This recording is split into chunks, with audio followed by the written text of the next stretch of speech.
Hello hello, আবার একটা নতুন ব্লগ নিয়ে চলে এসেছি।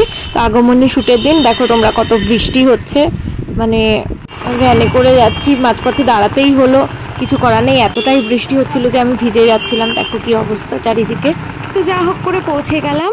তো এই দেখো পূর্বাশা, যাকে আমি উমা সাজাবো, তো দেখছে যে দিদি এই বৃষ্টির মধ্যেও চলে এলো। তো চলো মেকআপটা শুরু করা যাক। গিয়ে দেখলাম বৃষ্টির মধ্যেও চুলটা শুকায়নি, তো আমি বললাম ওটাকে ড্রাই করে নিতে, ক্রিম্পিং করতে হবে। তো ততক্ষণে নন্দিনী পিছন থেকে চুলটাকে ড্রাই করছিল, আর আমি এখানে ময়শ্চারাইজার লাগাচ্ছিলাম। তো স্কিনটাকে পুরোপুরি ময়শ্চারাইজ করে নিলাম।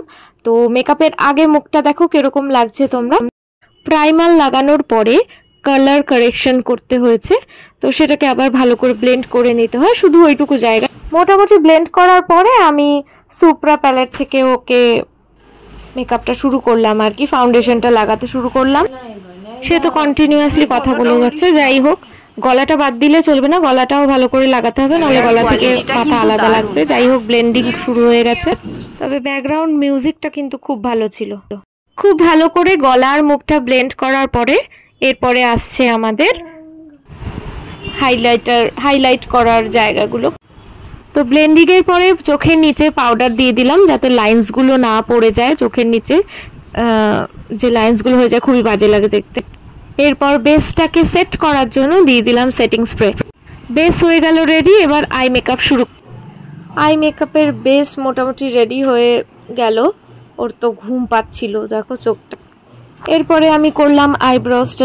আরেকটা জিনিস কি হয় জানো তো, দুটো আইব্রোজ না এক রকম হতেই চায় না, মানে আমার তো এখনো প্রবলেম হয়, জানি না কেন। আসলো ক্যান্ডিড বা একটু আর্টিস্টিক। এবার মেকআপ করতে করতে যেগুলো হয় সেগুলো আমি একটু তোমাদের দেখাতে চাইছি, সেজন্যই এগুলো রেখে দেওয়া বা তুলে রাখা।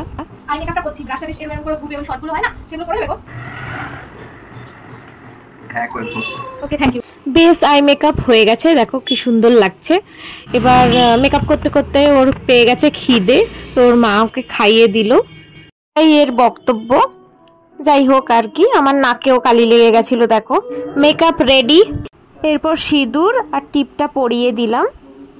টিপটা পরানোর পরে মুখটা খুব সুন্দর লাগছিল, তোমরা দেখে নাও। মেকআপ আমার সম্পূর্ণ রেডি, দেখো মুখটা কি সুন্দর লাগছে। নিজের মেকআপ নিজেই বোঝে যা যা।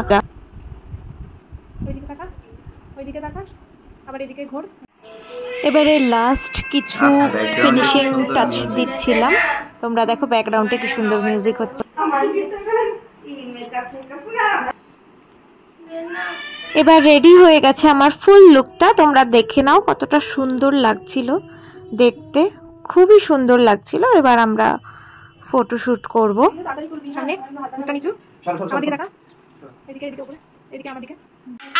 ফটোশুট চলছে। এই পূর্বা, এই আমার বাহন চলে এসেছে। এই বাহনটা নিয়ে কোথায়? বাহনটা দেখি, বাহন শাড়ি তলায় ঢুকে যাচ্ছে। সিটিং